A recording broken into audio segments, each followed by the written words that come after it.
Welcome to this Factional Warfare presentation.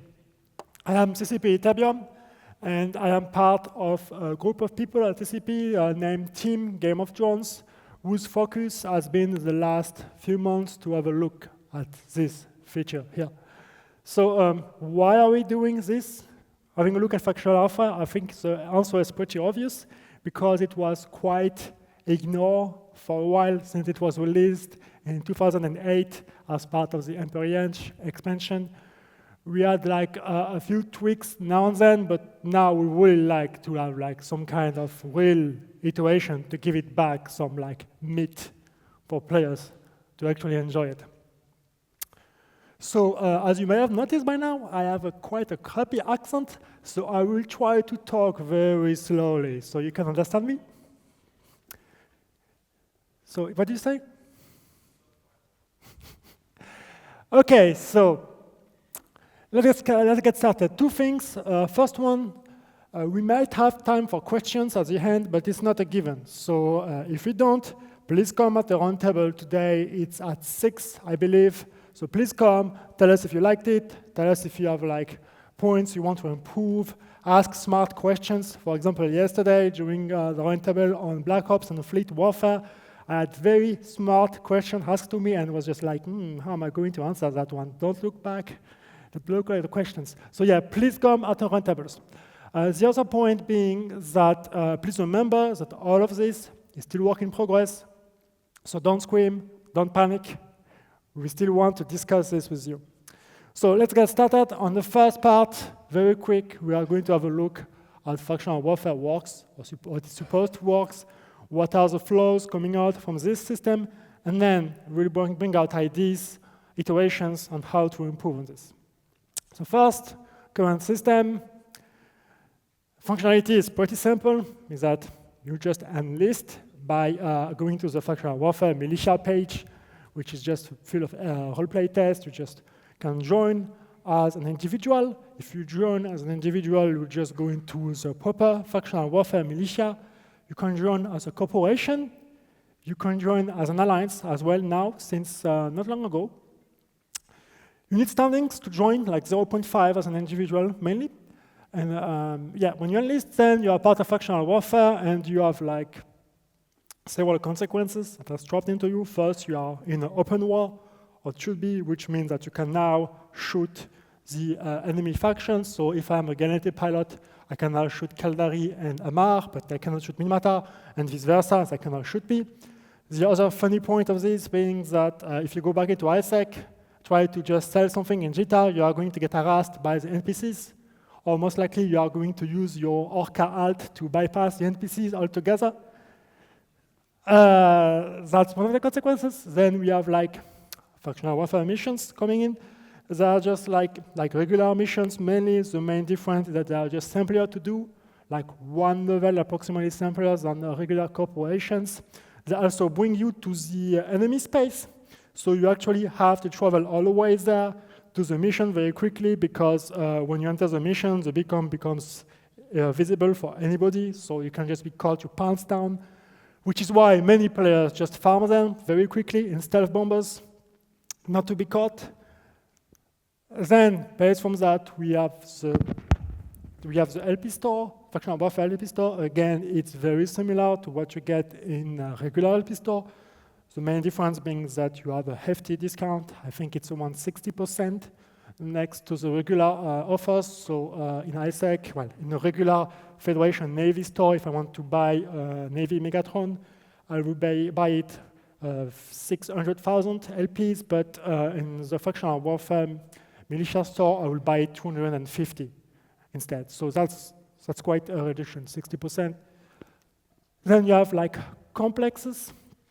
Complex, the main goal is just like to tie with occupancy. So you just warp it to the complex. Sometimes you have an acceleration gate preventing you from coming if you have too big of a ship.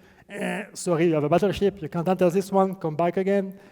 Then when you go into the complex, you have like a capture point that you need to be close to. It usually depends between 10 and 20 kilometers, and you have a timer, and you have to just stay near this timer until just the complex switches. When you have like enough complex captured, then the occupancy for the system becomes vulnerable, which allows you to shoot a control bunker. And if you shoot the control bunker, then you switch the occupancy all the way around to your faction. And finally, we have like ranks.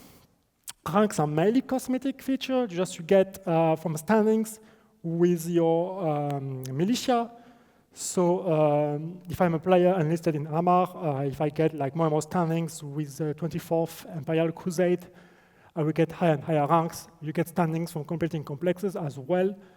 Yes, there are many cosmetics. The only feature I can remember that are tied to is with PvP kills. Because PvP kills, you get more LP if you kill somebody that is in a bigger ship, that has more tech, and that has a higher rank. So that's basically how it works right now. And we had to look at that. We had quite some brainstorming inside CCP. We had to look at the forum threads that were popping up for like quite a while now. We also talked a lot with the CSM, and we are still talking with them as we will still before, after. So problems that come up with that. Well, the first one are the consequences, or more accurately, the lack of any consequence. Is that when you join factional warfare, there is no consequence for capturing a system. I mean, you just took the occupancy from the other faction, but you have no impact for doing so. The only thing that changes is the color on the star map. Blip, just like from blue to pink, congratulations, you just took one system and you get nothing. I think the only thing we gave once was like for the Kaldari militias that just took all the Gallente space, we just gave them a medal. Congratulations, guys, you just like claimed all the system in the universe for the Gallente evaluation, but we give you a medal. The other problem is that as a faction, you have no consequence. I mean, it's supposed to be a goddamn war. It's not supposed to be like going to the market. Hey, Annie, I'm going to the market, doing some stuff in factional warfare. And when you have like two factions fighting each other, you don't have this feeling to be actually in a war. You just have a feeling of being grinding missions and trying to get fights, mostly that you are not going to get into because the players assume you are a spy. The other big problem is just like gameplay in general, which is seriously lacking. As you know, as you very well know, the NPCs are far from being consistent. If, for example, I'm trying to go into a Kaldari complex, I'm going to get most of the time permajump by the NPCs. So it's something that we really need to look into to make them more consistent, to make them more tied with PvP attributes, to make sure you are not permajummed, or that we don't give an advantage to a specific faction. After that, as well, combat. Combat in general is a bit weird at the moment. Factional warfare was mainly supposed to be like this territorial warfare light. It was supposed to be, we introduce you to PvP, so we want you to PvP with others. But at the moment, the way it is, it's mainly rewarding players doing missions. So you just go out there, you just grab your stealth bomber or whatever you can just run the mission very quickly with, and you just farm LP. You farm LPs without being caught, and that's how you just get your reward in factional warfare. Ideally, it should be the opposite. The way it should work is that you are mainly rewarded when you help your faction in territorial warfare. The best way to get rewarded would be like that. Then, if you kill somebody else in PvP, you should get rewarded. And last should be missions, not the opposite. Then the visibility in general is quite poor. To be honest, you don't really know when somebody takes a system. You don't really know what happens when a complex is being captured. You have to go into the star map filters, into occupancy. You have like 12 of them. It's just like, which one do I use and when? It's just very confusing. Also, the welcome page, the factional warfare militia page, is just not helping you to understand what you need to do in factional warfare. In our team, we had like one programmer trying to join factional warfare. He just never tried it before.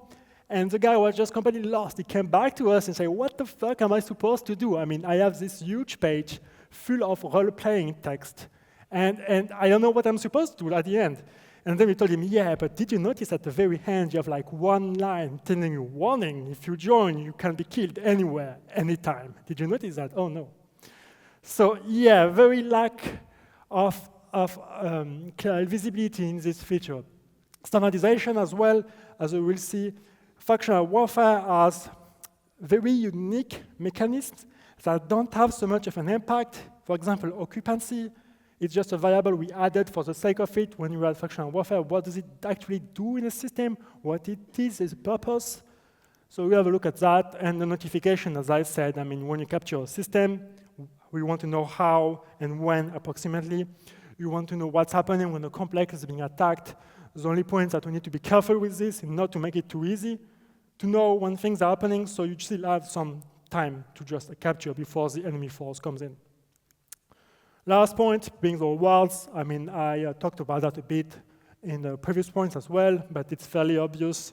I mean, PvP kills could be a lot more rewarding.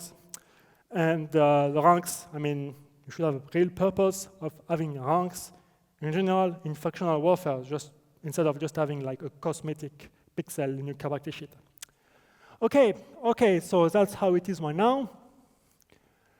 Let's try to improve upon it. So some of the points are going to be a bit tricky, so bear with us here. Don't panic. The first one, we wanted to go back on the drawing table and try to provide objectives for factional warfare. Before we just started implementing and designing stuff, we wanted to provide high-end goals that could fit this feature. The main one, well, one of the main goals was to make it consistent with nullsec territorial warfare mechanism. We would like factional warfare to be a stepping stone to help you, teach you how sovereignty and territorial warfare works in general. However, we do know that factional warfare is a specific feature players like and want to be still something apart from territorial warfare to do their own stuff. They're not interested into the nullsec drama and politics. They just want some casual PvP. They just want to enjoy the fight between the factions. So you have to keep that in mind. You just don't need to be exactly like a nullsec. Then we want, of course, to encourage players to fight for their faction instead to fight against missions. Provide consequences for fighting in a system, in a faction in general, and properly reward when you're doing well. And finally, better visibility, as I said, just what the hell is happening in my faction. We want to improve that. So the first of the point is going to be mainly cosmetic and consistency changes. Is this, when you go into a factional warfare system, or Monster, for example, you can see the first, you have two Galente Federation links. So first one is sovereignty, just click on it and you open the soft tracker, and the second one is occupancy. Occupancy, what, again, is its purpose? How do you really specify what occupancy is doing in the system? Is that like, okay, the system is owned by like Galente, but it's occupied by Caldari, so that means Caldari have like forces in the system that still belongs to the Galente. It's a mess. So what we would like to do is just get rid of the occupancy and have factional warfare affect sovereignty instead. So when you are fighting for example, the Yamar Empire in low-sec, you can see on the star map you are having a consequence. You are changing the sovereignty of the Yamar Empire itself. You're not changing an arbitrary variable that has little consequence. And you could have a lot more consequences regarding sovereignty down the line. For example, you could affect the NPCs that come here and so on. That's one of the first changes we would like to do. The other one is this, the control bunker. You should have a control bunker, but it's, again, a feature very specific to factional warfare. Maybe you should have that instead, shooting an infrastructure hub. So before you just scream out, we are not changing the attributes on any of this. It's just a cosmetic change to say, to introduce you, if you want to keep going forward toward the nullsec, it says, if you want to claim the system, you have to shoot formerly the control bunker, now it's an infrastructure hub. And when you shoot it, when the system was vulnerable, now it's lost. The only attribute we will change with that is the SIG radius, because at the moment the control bunker is fairly small, and if I remember properly, you can't shoot it properly with torpedoes because the signature radius is very small, and we want to make it that you can't shoot it properly with large weapons. So that's mainly for that. Then we want consequences for capturing the solar system. So the first one being, if You capture the enemy system while you are allowed to dock in their stations. I mean, you are at war with me, and I'm still, yeah, welcome to my station. Enjoy our fine drink and women and booze. No. No. You should not be allowed to do that. Fight for your faction, and then when your faction owns the system, you can dock and do the services stuff. The other stuff, we want you to allow to upgrade systems you own. So, how do you do that? Well, we want to use Factional Warfare loyalty points as the main currency you are going to use. So you earn loyalty points for missions and through other means I'm going to talk into very soon. And we want to use these loyalty points as a currency you just put into the control bunker, now named the infrastructure hub, to unlock upgrades. So it's just like work like a communist pool. You just like have a general pool, and you just put LP into it, pour LP into it. And anybody in your faction can participate, from like the rookies that just joined a few hours ago to the elite PvP corporation that just don't know what to do with its LP. Anybody can participate, and as you reach certain milestones, you unlock upgrades. So, I'm going to talk more about actual upgrades later, but we also want to encourage players to donate, because we do know that if you donate LP into this high hub, you are not donating the LP or using it to get stuff from the LP store. So we want to encourage you. You participated by donating LP, you get rewards. One of such rewards, nothing is fixed yet, is just to give you, for example, a bonus to your LP gains. So if you donate, for example, 50,000 LP as a corporation, then you could get like plus 10% bonus to LP boost for Factional Warfare for the next week or something. If you donate like 100,000, you can get plus 20%, and so on. We need to be careful with the poor equipping, of course, but you get the idea. So, now regarding the upgrades. Which kind of upgrades will you get for upgrading a system? Well, anything that can help you go back into the fight and motivate industry. For example, one thing we would like to do is just reduce the cost of medical clones, not jump clones, medical clones. So if you die and you have a system upgraded, clones could cost like half as much. So now you can go back into the fight without paying as much for the clones. Another thing we could do is just like the market taxes, reduce them, to encourage traffic to come back on, to encourage like other industrials to populate the system while you protect it as a militia. We could also, for example, add NPCs to patrol the gates to lessen the risk a bit. I want to make it clear we don't want to remove the risk altogether. We need to be very careful about how and we make the NPCs appear. But it's just like a risk reduction, so you have less evil player camping at the gate. Is more like of a target of opportunity. You have like X amount of time before the NPC show up. Again, it's really vague right now. Another thing we are going to do, and I want to make it clear, it's not final, we are still talking with the CSM about that, is to introduce a signal jammer. So if you upgrade the system fully, you have access to a signal jammer, and you can prevent capitals from coming in. It's your system. You do prevent other alliances from coming in, and they have to bargain with you to enter your system. Exactly how the signal could work, well, like, that could be, for example, a small complex, you go in, you pay LP, you have a timer before it switches on or off. Again, please come to the roundtables if you have feedback about that, and I'm sure you do right now. So how does it look like? That's a UI concept one of the UI guys on our team, we call him CCP Arrow, came up with. So I'll try to explain it briefly. So you can see at the bottom, this guy has like 48,300 LP. He's just looking at the iHub management. You can see that this iHub has now like level 1 unlocked in green for 10,000 LP. The next level is being unlocked for 20,000, and the small icons on the right side are the bonuses he gets. If you hover each bonuses, you will get a text saying exactly which kind of bonuses you get for having this upgrade. And again, this is a pool that anybody in your faction, in your militia, can participate and help you unlock. Regarding another change we want to do is data core changes. So you may wonder why now, How is this related to factional warfare? So just wait 5 minutes and we will tell you.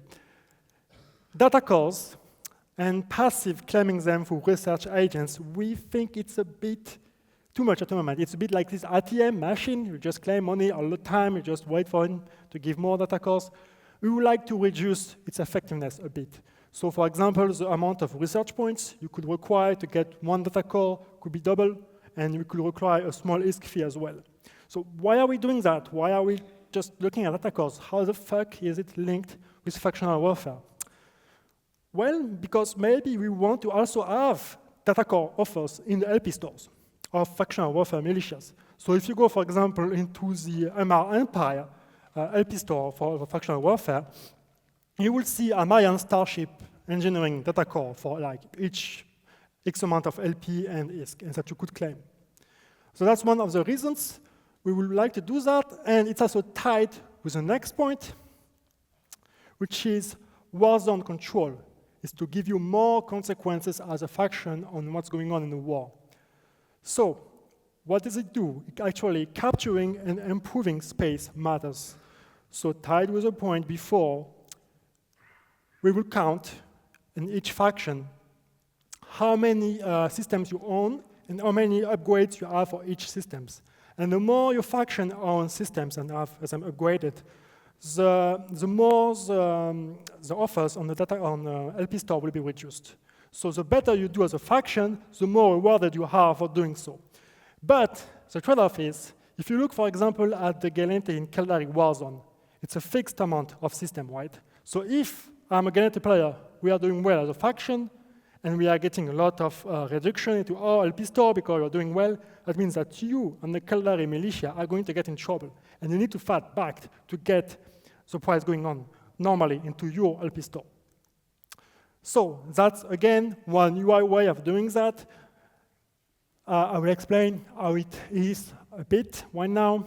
So at the bottom, again, you can see the benefits you get for each. You can see the points you need to get into the next tier. Tier is just like tied to which kind of bonuses you get for your faction. So for example, tier 1, you will get the worst offers possible for your militia LP store. And as you move into higher tiers, so better offers you will get. So for example, here's a Caldari. It's like a tier 2. If it wants to get into a tier 3, it has to fight back the Gallente Federation. And when it does reach like the number of systems, it just gets to the tier. Which brings me to the icons below with points and the 54, 24, 12. This is the points you get to unlock the next tier from like system you own and the system you have upgraded. So like 54, it's just like for Caldari factions, they own 54 systems. Within these 54 systems, they have like 24 systems that are upgraded to level 1, 12 that are upgraded to level 2, and you count all of that as part of the 90 points that gets them to the tier 2. And to reach like the tier 3 on the chart above, they will need 125 points, so like 35 more points to unlock. Yep, so that's basically what we want to do about that. Again, the benefits will be, as I said before, you dynamically change the price of all the offers on your faction militia, and we also could give you another boost for LP bonus. So the better you do, the more you boost you get on the LP gains as a faction. So if I am, for example, at tier 2, we get plus 5% boost to LP gains, tier 3 plus 10, then plus 20, and so on. Again, numbers are not fixed. Complex changes. We want to give you LP when you capture a complex, but we don't want to give them randomly. We want them to come from somewhere. So let's take an example. I am in Gallente faction, and me and my buddies just upgraded a high hub to level 3 by donating, for example, 50,000 LP, and we are just enjoying the rewards, lots of farming and whatever we want, just living on our own. But we have this in the system as well, a complex. And the Caldari players come in, capture the complex, and gain 10,000 LP out of it. What's going to happen is that the LP we invested was stolen. And that if we, as a faction, want to keep our upgrades in the factional warfare systems, we have to fight for it. We have to come back and make sure the guy is killed before he can capture it back. We also want the NPCs to be less, well, dull. I mean, to be honest, they could be a lot more improved on. As I said before, we could make them more consistent, forgetting what they are doing. We also want to have a look at the attributes to be like much more PvP-oriented and reduce the number as well, a bit like what we did with the incursion NPCs, for example. And NPCs should be a stopgap measure when there is no PvP. If I come into a complex and there is no player to stop me, there should be some NPCs to keep me occupied, but if there are like players coming in all of a sudden to try to stop me, there should be no more NPCs spawning. The existing NPCs that were there before will not spawn, which just like we prevent new NPCs to come in. Just like to keep some content going, to keep you busy. And yeah, if possible, we would like you not to speak tank them. And then another slide, this one is about the if-does link. So I'm pretty sure most of you here have been to the does keynote yesterday, but that's something we investigate for quite a while. So at the moment, to capture a system, you do complexes. To do complexes, the system becomes vulnerable, then you shoot the formerly known control bunker, now known as a high hub, and then when you completely disable it, the system is lost and becomes yours at the next downtime. One thing we could investigate is the does style of it. Maybe if a system is just too well defended by another militia in space, maybe you could contract some dust marks to just affect it with matches. Again, that will not mean the system will just lose. It means that the high hub will become vulnerable from another min. You will still have to go and shoot a high hub no matter what.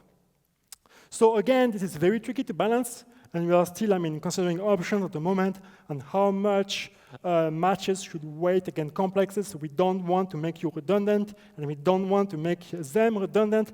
It's very tricky to look at. And we also have to consider interactions between the two. So you saw yesterday like orbital bombardment. That's something you could be asked to do. And then they could have like defenses as well. So that's, again, something that is on the horizon that we are still considering. Please comment on the tables if you have feedback about that. Another point that the PvP kills themselves needs to be looked at.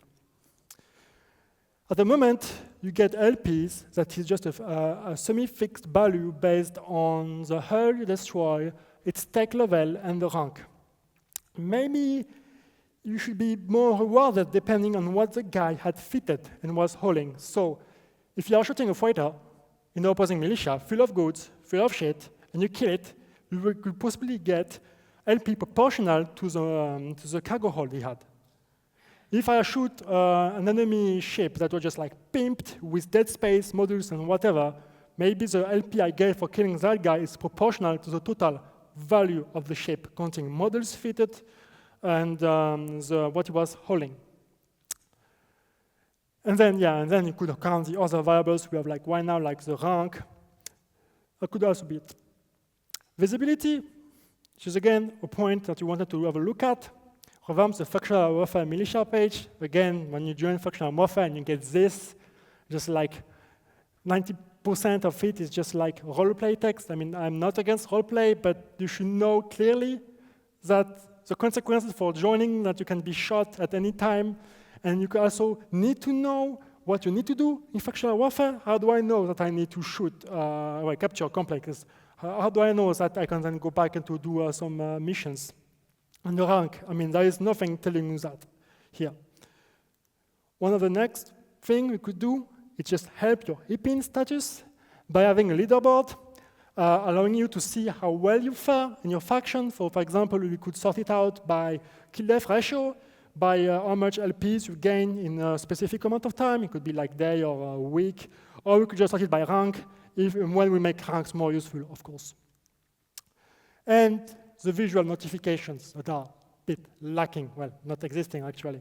Just at the moment, to know that the system is being attacked, you either have to look at the star map under a specific setting, if I remember properly, it's like contested, or you have to go to the system itself and look at the HUD and see like old man star vulnerable. Maybe there should be a different way for you to know that as well. And that's basically about it. I think we still have some time left. I'm not sure how much. 30 minutes, that's great. I mean, a lot of time of very smart questions and very confusing questions coming up then. I don't have a mic then, but okay, thank you for listening. Okay, good.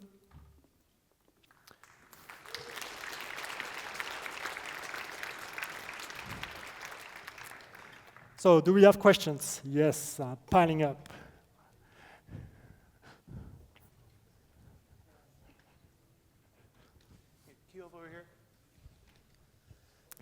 First question, I guess, to get going. You're talking about the sino-jamming of the systems. Yes. Now, we're a militia, we're not an alliance. We're a collection of an NPC corp, a number of corporations and alliances. We have a massive problem with spies at the moment. What's going to stop, I put a sino up in, say, where I live. What stops a mini corp infiltrating the Amar militia and shutting that sino down? And because if it's a militia asset, what stops that happening? Yes. Versus it's, my alliances, and basically it's no longer really about faction warfare SOV, it's about my alliance now holds that little SOV within it. Plus you've got then the fact of all the non-militia parts in low-sec space. You've now, for instance, got a mechanism for locking out people from running level 5 missions and all sorts of things. So what's the thought around dealing with these repercussions? Okay, yeah, that's a design consideration and concern you have as well. Is that while in an alliance you have a control about who can do what, in factional warfare, if you have a sino jammer, who can activate it, when and where? I mean, at the moment, it can be anybody. You just have to activate an LP. It's a bit, it's not good enough, we believe still. It needs to be iterated. Then, we bring to the next point that how far do we want to go with alliances and leadership control in factional warfare? Do we want people to just have roles and elect roles just like you have in nullsec alliances, but then it's bringing you too close of nullsec? You didn't join factional warfare to get the same kind of hierarchy than in nullsec. So that's a very good question, and that's a design consideration we are still having and discussing right now. So we're not saying that simo jammers are coming in, we're just saying that it's under heavy debate. Well, I have two questions, really. One is just a fix we've been waiting for a long time, and that's basically, when will I be able to attack back someone who's in my own faction who attacks me without losing standing? Well, if I get attacked by someone who's in my faction, if I attack back, I'm going to lose standing. It's been going on like this for a while now. But also, my other question was, we in the Minotaur militia have been keeping RSAD for a while now, and that's a one station system, and it's owned by the Amar militia, which means if we can't dock there, we can't have our ships. So we have our ships in there right now. If we lose that system, and depending on how fast you can take that, we also lose our ships that are locked inside. And are you planning on changing the names of the stations, or are you going to add more stations, or what are your plans on that? Okay, regarding the station topology, it's a good comment as well. We could have a look at the stations in general, but the current plan, as I said before, if you lose the system, you lose the station. It's part of the consequences, so you better be prepared for it. Have a look at your ships, you need to move them. Remind me, what was the first question again? It was with standings, yes, standings, and not being able to shoot a member of your own militia. Yeah, I had a look about that. I've seen some issues about players just abusing that quite a bit by having their own corporation and hopping between them. It's definitely something that we need to look into, because you're just bypassing the consequences. It's a very smart way of doing so, I have to admit, but just bypassing the consequences because you're still shooting your own members with no penalty, and that needs to be looked into, definitely. I'd like you to consider having diminishing returns for rewards. So you said that if you take a lot of systems, you'll get more, possibly earn more LP, or the data cores will become a lower price. I think you should get a diminishing return, so you get a lot of return, a lot of increase for the first 10%, and the last 10% you get a very small reward that way. If one group's winning and the other side is losing a lot, they've got an incentive to actually just get to that first tier and there's not much incentive for the other side to finish off and get to 100%. Yeah, that's a very good comment. That maybe you want to have a look into, so that a faction cannot just completely destroy the other, and it's just game over for the other one. Maybe just having diminishing returns, so it's more and more difficult for you to keep capturing systems. That would be a very good point as well. Make sure you have logistics to keep things going. Yes. How are you going to make it so that you don't get glory hunting, where people realize, say, the Galente at level 4, and it seems pretty hopeless? Why don't we all just join the Galente and reap the benefits? You could just do that, but since the data core offers anyway are going to be split among all of our factions, that means you won't have redundant offers. That means that the other data core will still be quite expensive in price, and somebody will have to go back. But yes, again, that's a thing we need to consider, especially regarding the standings. So you can just swap sides consistently, and that's also a very good point regarding the preventing the enemy to dock. I mean, okay, I can't dock in the system because I'm in the enemy militia. I'm just going to leave the militia, come back like today, and now I can dock because I'm neutral. So yes, again, good comment. Hi, I was wondering with respect to the LP and how that gets applied, you were saying about putting the LP into the faction that you were with in order to be able to gain the LP to be able to apply it to the system. So with respect to that, then who gets to decide where that LP and to which system it gets applied? You mean for the system itself, or for the system itself? It's just, it's just a communal pool. There is nobody deciding. It's just like having a glass, it is empty, and anybody can come in and just fill it up. And it's a system by system basis. So you don't need to have anybody deciding, which is partly why we went that way, because the first iteration was just like, you decide which kind of upgrades you want. But since you have nobody in charge to tell you, you end up with exactly that. Am I answering the question? Because you still look confused. Well, so it gets like if I'm living where we are is in Camella, so as a corporation we would apply our LP to Camella. Is that what you're saying? Okay. Also, the Sino jumping, with respect to controlling that, are we just controlling who gets to jump in, period, or is it just applying to Faction Warfare Corps and who gets to jump through? Like, can I stop PL from jumping through Camella? Ideally, you need to be in Factional Warfare to interact with the Sino, and it's only the faction owning the system, of course. So no neutrals, no enemies, it's only you. But then again, as somebody mentioned before, there is a huge lack of design, and you have a lot of connect cases regarding who can control it and when. If you have spies in a corporation, then if you have a Sino active and all of a sudden you see it's being deactivated, you have a spy issue, and how to trust and how to have roles. So yeah. You're welcome. Hi, yeah, I have a few questions actually. The first one is, you mentioned enemy stations you might be locked out of if you lose system control. Yes. What do you count as enemy stations? Is it all of them? Is it just the ones that belong, for example, to the Empyrean Crusade? And does it not count the neutral stations like Scope? All of them. All of them. Yeah, neutrals can still dock, just to make sure we understand each other.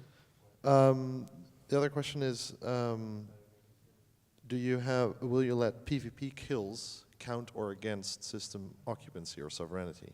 So if I, as an Amar pilot, in Minmatar space, and I kill a Minmatar pilot, will that count towards capturing the system for the Amar, and vice versa in defense? That's a great comment. Ideally, that's something that we could really consider. In practice, I will be very wary about connect case and exploiting. Then I can have alts farming each other. Do you understand what I mean? But it's definitely something that we could have a look into. Yes, you would definitely need some sort of diminishing returns on the kills. The last question I had was, and I guess it sort of ties into the diminishing returns on the LP store benefits question that we had earlier. I was kind of worrying that if a winning faction gets a lot of benefits to their loyalty point gain, and therefore the losing faction is much less. Aren't you worried a lot of players are going to leave the losing faction, join the winning one, which only increases the problem? We are worried about that. That's a point we already said, is that we want to promote combat. But it's very difficult in the sandbox when you can min-max quite a lot to have this fair combat. And again, you have to be very careful about the min-max consequences. Is my faction is having all the bonuses, and the enemy one is having none, Why do I want to join the other one? So again, it's work in progress, but that's a very good point you want to keep. Thanks. So yeah, I don't really like any of the big empires. So when are you going to introduce the pirate faction into this? The pirate factions. Yeah, I mean, we've read some comments about that. Pirate factions, I mean, to be honest, we don't know what we want them in. At the moment, we'll rather focus on making the existing system viable. If and when it's viable and you see it's working, then you can extend it to the pirate factions. Because pirate factions are also like NPC space and nullsec, and you have like other consequences with that. So, yeah. Thanks. Maybe you should wait in line. I just don't want to be rude, but you have guys waiting. Maybe you want to go there. Or you can talk after if you want. Hi. A couple guys already touched on this question with the diminishing returns and if one faction overwhelmingly has an advantage over the other.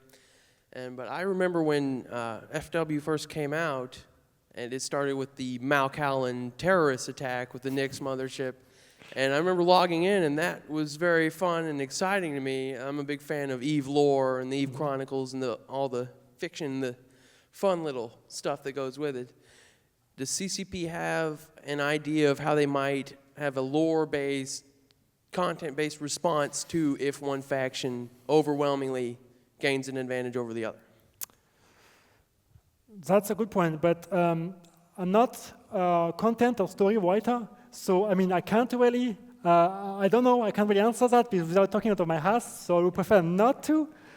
We have some writers out there. I mean, if you can just hunt them down like Pikachus and see them, that would be great. But I mean, I'm sorry, I can't just answer. It would be great, to be honest, but then it's all about trying to renew the story, so you don't end up with the same thing again, just like we kill Sancha Kubekai for like the 100th time, then it's boring now.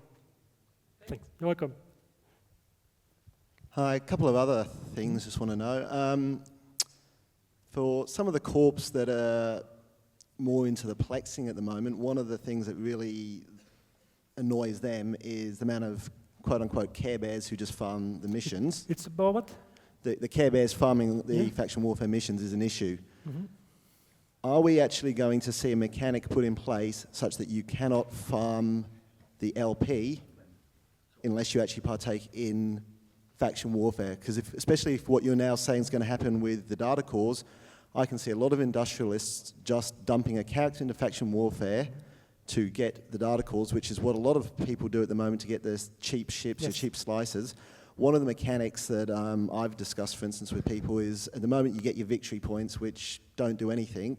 One of the things that's been suggested is before you can actually start pulling like a level 4 mission, you've got to cash in from your victory points. So if you're not plexing, if you're not fighting, you can't get your LP. That way, it's a self-fulfilling thing. And also, and a second to that is, if there's going to be consequences, this is the 4 empires here at war through their militias. They've got their unofficial, oh no, we're not involved here, you know, militias doing it. We need to therefore see consequences to the non-faction warfare people as well. There needs to be impacts into things like HiSec because they're part of the empires, so that needs to flow through. And yeah, data cores isn't going to be enough. There needs to be more flow-ons so that faction warfare actually does affect the empires and HiSec. Nullsec is null, that's fine, but yeah, we're just the low sec and partial. And then there's all the bugs and stuff I guess we need fixing, and like seeing the off Fenley one, like the Amar do not see the Caldari as Fenleys. It makes it really hard to fleet up with them. I have to interrupt you here because that was a long sentence. But regarding the consequences in ISEC, we have been thinking about some way to do that. We have nothing planned yet because, as we said before, we would prefer to have like a viable system in Factional Warfare, and when we know it's working, when we know it's interesting for players, then we can extend to whatever we want. Regarding farming missions and getting the rewards, yes, I mean, as I said before, we want to reward you the most for doing stuff that matters for your faction. If you do territorial warfare, if you do PvP kills, you should get a lot more reward from missions. Then again, having an arbitrary limit to prevent you to do missions until you have done X, Y, or Z We don't know yet. We may not want to force you to do something you don't like, but maybe you should have a look into missions so they're less easy to do, or there are more consequences of doing a mission that you are most likely to get caught when you do so, and so on. Does that answer your question? Okay, you can call me later if you want. All right, so as far as it's not so much a question as just saying that, like, I fully agree with the fact that the pirate factions should be brought into faction warfare. 100% we need the pirate factions involved. But personally, like, my big concern is how does that stack up? Like, how do they get ranked and how does that get sorted? I personally believe it should be a secondary thing. Because, like, myself and my character, I am Minmatar Militia, but I'm also an Angel Cartel sympathizer. So, like, how is that going to stack up? Like, if it does get brought in, how would that get balanced? Like, how could you be, say, Sancha, you support Sancha, so does that automatically make you red to every fucking one else? Whoop, sorry. Congratulations, you just had the design questions we have for like 1 day. So, I mean, this is the kind of questions we need to answer before we can have this pirate stuff. I mean, that's why we say, I mean, if factional warfare is viable, maybe we want to iterate, but there are quite some concerns to answer, and what you listed are some of them. I know what you are going to ask. You know what I'm going to ask, but I'm still waiting for your answer on the forum. So, I know what you're trying to accomplish with the Sino-jammers in factional warfare, and it's actually to isolate that from the influence of bigger 0-0 alliances like PL who regularly outdrop them. However, considering the power of the Sino-jammers in LowSec, aren't you afraid that the end result is that it's going to lead to more external influence for the sole purpose of controlling the Sino-jamming because it's a very powerful tool in terms of mobility and logistics? And the second thing about that is it's going to have a detrimental aspect to the non-factional warfare fights that happen in LowSec that still need to happen. So how do you take that into consideration into the decision whether to put Sino-jamming into factional warfare or not?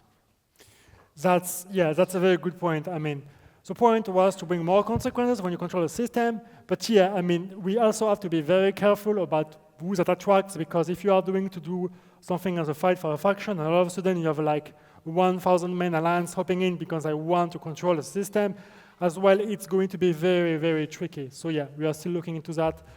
Whatever you want a Sino jammer to be there or not, just being discussed. Okay, just one thing. How much more time do we have? 13 minutes. 13, that's fine. Okay.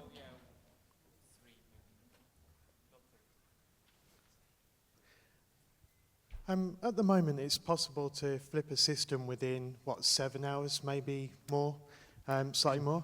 I mean, is there a way that you can, or are you looking into the timers?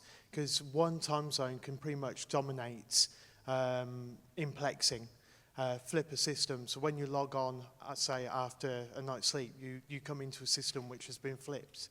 Are you looking into those timers? And is there something that you're looking at, say, where you make a system vulnerable, you can't actually attack it for, say, a set amount of time, say, a set 12 hours, 24 hours.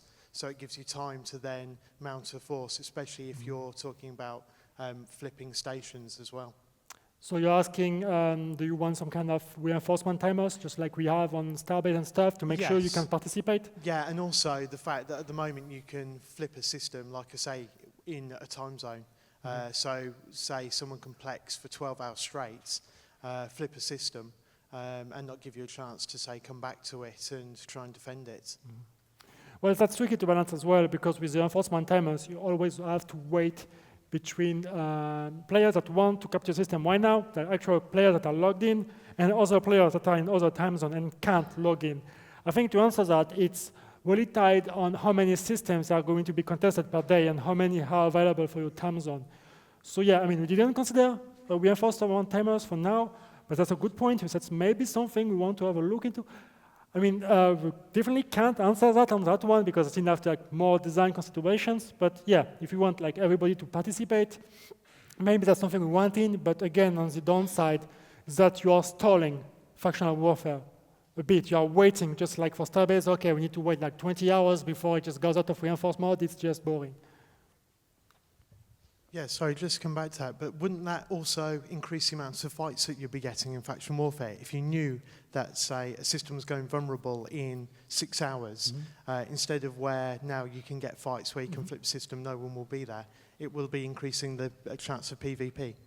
It would, but then you have to ask yourself, would that be fair PvP or not? Well, excuse me, PvP is never fair, but would that be like casual PvP or something that you are trying to bring, or just like one fleet looking at the other fleet and trying to outblob each other? Or God, they brought like 2 more guys, we need this more. Again, you have to wait all of this. I mean, I can't answer either way, but that's definitely a point you need to have a look at. Hi, I'm fairly new to faction warfare, and one thing I realized is from outside it looks like, whoa, that MR Alliance faction warfare. And if you go inside, it's actually not an alliance type of thing. It's all those points which were brought up about, yeah, but who can then activate those Sino jammers? Who can deactivate them? Or, oh, there are so many, what was it called? Care Bears doing missions.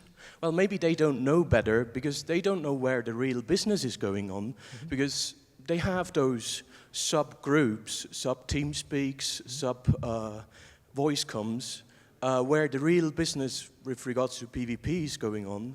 And unless you bring something good, either in numbers, size, technology, whatever, it helps for that particular militia, it's probably hard to get in. Yes. Now, all of that things, I think, goes to the main point. How do you make those different faction warfare militias to actually acting as an alliance? That's very difficult because, I mean, you always have the issue of trust, and even when you get in a fleet fight in factional warfare, you always does it for spy, and you need recommendations, if I remember properly. So there is no feature we can implement to promote trust with the player. I mean, it's something between you and him over there. We just can't come in and enforce that trust to you. We can provide visibility tools to help with that. I mean, what you were saying, for example, getting a fight and stuff, that's something we could help you with notifications. But regarding trust, you're touching a lot more here. You're touching about players having alts, and you're touching about players just swapping factions, and that's a lot more concern than just factional warfare. So, I mean, I'm sorry, but I just can't give you an answer. I just don't know. I mean, it's just like a big feature. If you want to do it, how do you promote trust in a game that is a sandbox that is renowned for having, like, excuse me for the term, for players stabbing each other? It's okay. Okay, last question. What thought have you put into like front lines or a tide of war type mechanic? Because at the moment it's pretty much you work a system until you flip it and then you move to the one next door, or if there's no one next door, you'll try and run them, such that you get the point at the moment, like, you know, you'll see them R guys, they'll try and flip about 3 or 4 systems, the minis will try and hold theirs and stuff. There's no sort of pushing and shoving across the systems. There needs to be some kind of backwards and forwards, such that if I'm doing something in, say, Korn, it should affect Huola, even though it's held by the other system, or the other militia, because at the moment, basically once somebody gets really heavily entrenched, and for instance, Mumus are pretty heavily entrenched in Huola, taking it back, you know, for various reasons, Imar haven't taken it off them for quite a while. There needs to be some kind of mechanic though, so there's some kind of tide of war, surely. And this has been discussed a number of times in the forums about this, that, you know, you've got to push and push and push. You can't just suddenly take something massively, you know, in isolation and create one little system island. That's something we discussed when we were doing like a gameplay on capture, and I see some ideas going on, is that we are participating in a war, so if you want to capture a system that is not connected to your faction, you could, but it's a lot more difficult than doing so on the war zone. I mean, we are talking about having systems like affecting other, getting logistics and stuff, but there is nothing at the moment. There is no plan to implement that. It's just in the discussion phase. But regarding what you said, we are definitely considering it. Yeah. Well, it depends. I mean, the fight may be more localized, but then it may be like just static fleet fight. Maybe you just don't want static fleet fight. Maybe you also want to be able to go as a small gang into the enemy space and capture that system not capture the system, but have like small objectives for smaller gangs that you will not have by having a huge border zone as well. So again, it's difficult to tweak. Thanks a lot, people.